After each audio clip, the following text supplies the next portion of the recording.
You're listening to Talking to Teens, where we speak with leading experts from a variety of disciplines about the art and science of parenting teenagers. I'm your host, Andy Earle.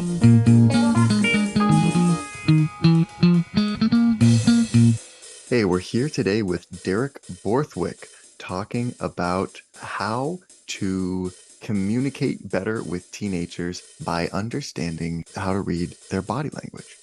Derek is a communication expert and a certified business coach who's worked all over Europe with some of the world's largest companies, and he's lectured at some of Scotland's top universities. He has diplomas in business coaching, clinical hypnotherapy, and neurolinguistic programming, and he is a certified master practitioner of NLP. We're going to be speaking with Derek about all kinds of really subtle and helpful communication tips and tactics that we can use with teenagers.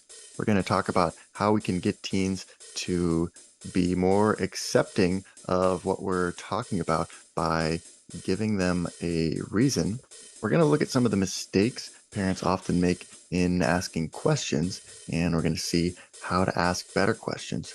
We're going to look at how to use language softeners to make what we're talking about or asking about more digestible and easy for teens to get behind.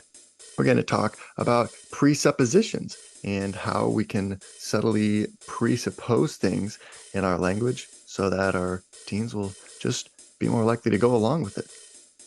We're also going to cover something called the heart trigger, which is a technique that Derek uses before he speaks and is something that parents could do before any important conversation with a teenager to really just open up communication and make things go more smoothly. We're also going to look at how to enhance our awareness as parents, and we're going to talk about the problem with the word nice and the word awesome and how we can replace those words with something more helpful and descriptive. And after all of this discussion about language and using the right words, we're also going to get into the power of pausing and how we can use pauses in just the right way as parents to get our teenagers' attention and push the conversation to a deeper level. It's going to be very practical and useful information on this episode that we can apply directly to our next conversation with a teenager. So looking forward to all that and whatever else comes up during the conversation. Derek, thank you so much for coming on the show today. So you've written a number of books now. You just had a new book come out just the other day. You have written about body language, communication, negative thinking, all kinds of topics. How did you get started with all this, and how do you decide what to write about? Yeah, that's a great question. My background is in finance, and I've worked for a number of large financial companies. And there came a point where I really had enough of this, and I'd always had an interest in how the mind works, and particularly with hypnosis and NLP that I came across way back in the 90s when I was a good bit younger and a good bit slimmer as well. And it was something that's a passion of mine. And I carried on reading about this as I was going along throughout my career. And I decided when we had lockdown here, I'm calling from the UK today. When we had lockdown, I decided that I'd always wanted to write a book, Andy, and I felt I had a lot of knowledge. And it really came about from I was in Toastmasters International and I was the president of the local club. And I like to give things back and help young people because they have a lot of confidence issues. And I've been around the block, as we say here, quite a while. So I felt I could give a lot back to them. And I was speaking to people and saying about body language and communication skills and things that I thought everybody knew. And the know this, Derek. So I decided that I wanted to incorporate this. I'm going to write a book. I got out my phone, started dating, and the first book was actually from more of a professional background on a sales book that I combined half of it how it works and half of it was the business. I felt that was a good one to start off with. And then from that came body language, how to talk to anybody, and the latest one, how to eliminate negative thinking. You talk a lot about awareness and how to develop a deeper level of awareness. And I thought that was really interesting because so much of reading body language is about just being more observant. And I wonder what we can do as parents to develop a deeper level of awareness when we're speaking with our teenager or having important conversations. Yeah, it's a great question. And we go back to the fundamentals here that the outer expression is a reflection of the inner thought. Mm, So that gives us a clue when somebody is behaving in an unusual manner, that will be reflected through their body language. So you could imagine if you've ever seen an athlete winning a race, they always have their hands up in the air, the yeah. head looks back. You know, you don't see somebody leaning over with their hands around by their groin area and making themselves smaller, because for each emotion, there is a corresponding body language. Now, we already know and can read body language, Andy. Every one of us can do it. It's the degree to which we can do it and whether we can pick up Mm, on the more subtle things that are displayed. For example, if somebody came running towards you with a sword, you pretty much know what that body language means. It's, it's when it gets a little bit more subtle that we have to pick it up. yeah. So, looking at some of the things that we can do to begin with, the very, very basic things we can look for are people move towards things they like and they move away from things that they don't like. Mm, So those are basic things. Now, how can we train ourselves to do this? Some people think that body language is a bit manipulative and you're trying to manipulate people to get them to do things that they don't want to do. It's not actually the case. It's perfectly normal. It's a bit like a dance. I mean, you and I are speaking today via the internet. If we were in a cafe across in your part of the world and sat down, our body language would start mirroring each other. mm, And that's because the more alike we are to somebody, then the more rapport we'll build with them. yeah. So, one of the things we can start doing, Andy, as parents is start becoming aware, and you can train yourself to do this. So, when you're walking down the street, you're going to your local store, start looking at people and think of yourself as a bit like a detective. How much Mm, information can you get from that other person when you know nothing about them? Do they look confident? Do they look shy? Do they look tense? Are they relaxed? How quick are they walking? Are they walking upright with their head back? Or are they looking down, talking to themselves? So there's all these clues that we can train ourselves to be aware of. And the key thing, Andy, is getting away from that internal voice. You know, the little chatter that goes on when you speak to somebody and you're thinking, I can't wait for my turn so I can speak next. You know, we all do it. So what we want to do is get away from that and try and focus on the other person. yeah. And there's a little trick you can use here. You know, I've got children and they can be very, very testing at times. I think that my daughter in particular really knew how to press my hot button. But one of the she's particularly good at it and she has a knack of it. But one of the things that we can do in any body language situation, the book explains all the patterns. But one of the quickest ways is to develop an intense desire to get to know somebody and Hmm, really, really want to get to know them. And you'll find that you'll have congruent or congruent behavior that will reflect this. You know, when people don't like each other, Andy, the town is not big enough for them. And mm, you can see that with the body language. If you're ever in a business meeting or you're even in a social setting, people who don't like each other will keep as far apart as they can from each yeah, other. right. So there's a lot of things that we can do there. And it's useful to learn the body language patterns. It's not an exact science, but it does give you an indication. So if you're speaking to particularly children, as we become adults, Andy, we become a little bit better at covering up our Right. lying signals, you know? We get Totally. a bit more subtle about it. If you look at a young child, now I've got a 6-year-old that's about to be 7 in a few days, and his body language, he gives the game away a lot. So Mm, with children, think about it. They would cover their mouth with their hand, wouldn't they? If you say, have you been lying? And they immediately cover their mouth with their hand. If people don't want to look at something, the children will immediately cover their eyes with their hands. Now, as mm, adults, we're a bit more savvy. You know, we've learned things over the years, Andy, so we're not going to give the game away that easily. totally. But we will do a subtle thing. We may pull at our eyelids, so we may just touch just beneath the eye. So these are all indications that people are uncomfortable. So in body language, we're really looking at people that are in either two states, Andy. They're either in a feeling of comfort or they're either in a feeling of tension. Mm, And people will move between those two things. yeah.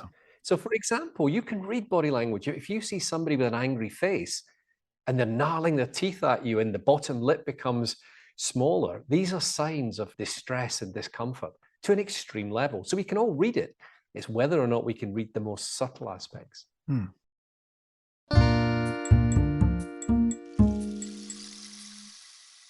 So what do we do if we notice we're talking to someone and they're exhibiting lots of signs of discomfort?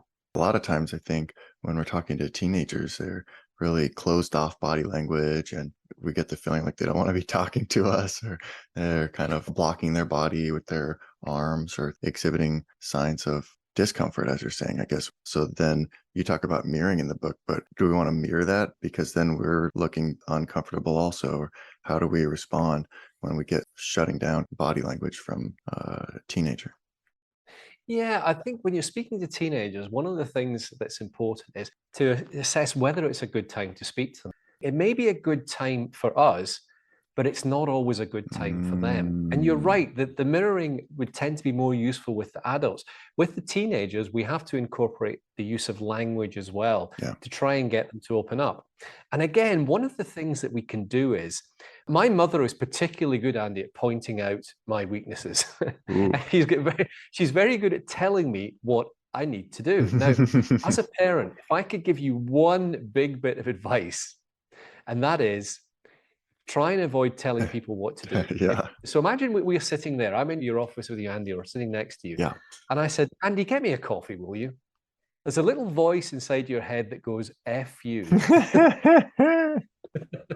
Get your own coffee. Now, if we can put context around something, so if I said to you, Andy, get me a coffee, please, because I'm just about to go on a webinar or on a call, it seems more plausible. And you would then Mm, likely do this because people will always accept what they conclude and they will resist what they're told. And particularly with teens, the more that you try and tell them what to do, yeah. the more they're going to resist. To use another analogy, imagine that I was standing next to you and I said, hold your body nice and firm, Andy, and I start pressing on your shoulder. You will start resisting that, otherwise you will topple over. Now, exactly the same thing happens with language. The Mm, more that you tell someone what to do, the more they're going to resist. Have you ever been at a party or a bar? Some of your listeners may identify with this. And a topic of conversation comes up, and you've kind of got a slight opinion about it, but it's not a big deal. yeah. And then in comes somebody who is a bit of a know it all, and they're desperate to force you to their way of thinking. And by the end of the evening, you're arguing for something that you weren't really that bothered about. Yeah. All because somebody has tried to force you. Now, with teens, it's an extreme example of this. Mm, So we have to tread very, very carefully. And again, it's trying to understand their map of the world. Now, if I can just digress, I know you asked me about body language, and we'll come back to that in a second. yeah. Everybody creates their version of reality based on their primary senses. And we all interpret reality differently. If you and I went to the cinema or a movie theater, we would come out and you may like the film and I may dislike the film. Right. It's the same film we're seeing. And you may say, I really enjoyed that particular part in the film. And I say, I didn't see that. Mm, Or maybe you watch a movie for the second time and you spot more things going on. So we're only aware of a very small proportion of what's going on. For example, you're now aware of the feelings of your mouth. You're now aware of the feelings in your left hand. So all this was going on. It's the level of awareness that you have, and you can move people's awareness around. mm, So we need to be very careful when speaking to teenagers that we're not focusing on bringing to awareness something that they don't want to talk about and something they mm, weren't aware of, but they are now because you've highlighted it. yeah. One of the things we can do is to try and have open body language. Good communicators will communicate with their palms open. Mm, Showing your palms indicates honesty. I don't know if you say in the US, but in the UK, we say she was a closed book. yeah. You may say, I met her. She was a lovely person. She was really open. Somebody is open to ideas. So the language already gives us a clue And if you pay attention to that, the body language will then reflect that as well. So people who are more open, think about a party when you go to someone who's very warm and friendly. What type of voice they have? What's the body language like? Is it closed? Do they speak in a monotone like this, or are they more excited? So these are things that you can do. It's really important to build a relationship with your team and try and understand the world from their point of view. I'm sure to us being a bit older, their view of the world is a bit mad. It doesn't seem to make sense. It just doesn't seem to make sense. We're going, you what? You really? But we do need to realize that the more we push them, the more they're going to resist. Mm. So please, please be aware of that. And it's important not just with teens, in all aspects of life, with your partner and business, whatever you're doing, but particularly with teens, as I've had experience of myself.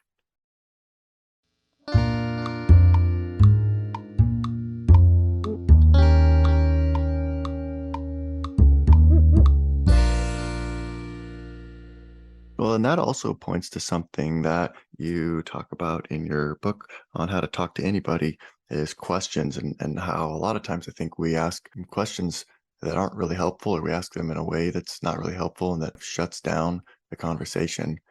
Questions can be so powerful and useful and can really open things up if we ask them in the right way. I found the tips in your book really helpful. I wonder what you think would be most applicable when you're talking with a teenager in terms of types of questions to avoid and how to maybe rethink the way that you're asking questions so that you can be opening them up instead of shutting them down. Yeah, absolutely. And that's a fascinating point, questions, and particularly with teenagers. Let's look at some of the basics we can look at. Now, I'll give you some more advanced things that I use when I'm training people. Mm, But let's start off with open questions and closed questions. Now, if any of your listeners have got very young children, and I'm talking probably sub 8 years old, possibly a little bit younger than that, they are yeah. very, very good at training you for questions. Like if I said to my son, who is he's going to be 7 shortly, when he was about 5, 6, did you have a good day at school? Yes. Did you have fun? Yes. So the Mm, answer in one word. So a closed question will always get the answer yes or no, particularly from young people and teenagers as well, because they don't mm, want to expend a lot of energy. yeah. An open question is harder to say yes or no to. If I said, "What did you like most about school today?" It encourages them to open up. Now, okay, the teenagers and young kids, they've got a strategy for this, and they say, "Don't know," or "Can't remember." You know? So we have to try again, and we can inject a bit of humor. Humor is a great way of diffusing things. And I say to my young son, "Well, I can't remember where the television control is." And he goes, "Oh, I played tennis today. I did this." So we can, he's younger, obviously, but we can use the same sort of things with teenagers as well. Now, big tip for your listeners is try and avoid the question why. Okay. Mm, When I say open questions, I should elaborate on that. That is who, when, why, what, where, and how. yeah. Try and avoid the question word why. I'll tell you why, Andy, because when you ask somebody the question word why, it encourages them to justify their behavior.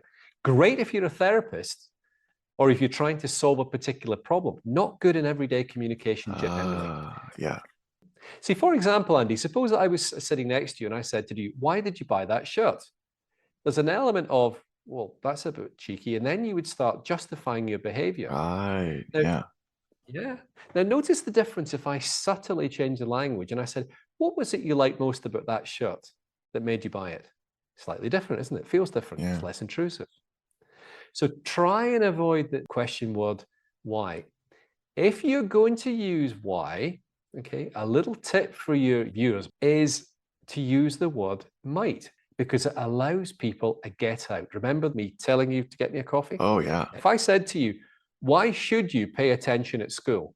The Mm. children are going to have a, well, you're kind of telling me I Yeah, it's a should. command a little bit. Right. Yeah. Exactly, Andy. Now let's look at a different way. Why do you think it might be a good idea to pay attention at school? Mm. See, it's very subtle, but what we are doing is we're giving them the option to say, well, it isn't a good idea, but also we're starting to get them to list the reasons why, and they end up selling the idea to themselves. Yeah, I love Okay. that. Yeah, that's really cool. You talk a lot about softeners, how to soften things or tone things down in the book. And I think that's really powerful and important. Yeah, it is, and it's useful in all aspects of life. And I'll tell you why I know about this. And when I was younger, I went on a training course, Yeah. and they encouraged people to ask open questions. And I thought, this is great. And I was very young, and I was learning all about this. And I went out on a date, and I took it literally. And I started asking this girl, "Where are you from? How long have you been here?" And she said, "You ask a lot of questions, don't you?" And it didn't go very well. So the way to do this, and let me give you an example. Suppose that I was asking you questions and I said, "What's your name?" And you answer. And I say, "Where are you from?" And you answer. And then I say, "How long have you lived there for?" Round about that point, you start to go, "Hang on a This is minute." an You start to take interrogation. notes. Yeah, interrogation. Yeah, nobody wants that, do they? Yeah. So there's a way around that. What we do is, remember, the brain always likes context. Mm. And I'll give you just three little rules actually here with the brain, okay? So the confused mind always says no, the suspicious mind always says no, and the angry mind always says no. Mm. And you can get people angry by confusing them. So remember, you have to keep things really, really simple. Yeah. Suppose that you said to somebody, "Why did you miss that lesson today?" Immediately you're in the word why. Yeah. Okay, so people are going to start being defensive and justifying the behavior. Right. And then, yeah, roll on, we have an argument. Now, if you can put some context around it and say, the word curious is very good as well. You can say something like, "I'm curious just so that I can understand why the lessons are not so important or are not going so well for you. Why did you miss that lesson today?" Mm. Do you feel it's slightly less intrusive? Yeah. Yeah. Right. There's something that goes on in the UK. I don't know if it translates so well across to the US, but I'll give you an example here. I picked this up actually from some well-heeled stockbrokers. Oh, okay. We would describe those as being wealthy and well-educated, and I guess the upper class. Yeah. And there's a phrase I picked up years ago. It's quite clever because what it does is it's called presumption. And they would say, "I wonder if you would be kind enough to close the door." So Mm. closing the door is presumed. It's whether someone is kind enough to do it that's the question. Do you see that? It's quite subtle. I Oh, expand on wow. this in the book. Yeah. So whenever you can do that, you can try and use presumption in there. But the best way to think about language softness is, imagine that I was to give you, I've got a present for you, Andy, and I just come out and I give you the present. Now, let's just say it's a new phone and I give you the Ooh. phone in the box. Okay. Okay? It's not, Thank you. it's, you go, "Thanks very much." Okay? Ah. Now, if I can wrap it up with some nice paper and put a bit of a bow around it, Mm. you open it up and it's a much nicer way to deliver it. So we think of the language softness as the wrapping paper around the question. It softens it. You can really ask some quite personal questions about people as long as you give context and you wrap the language softness around it.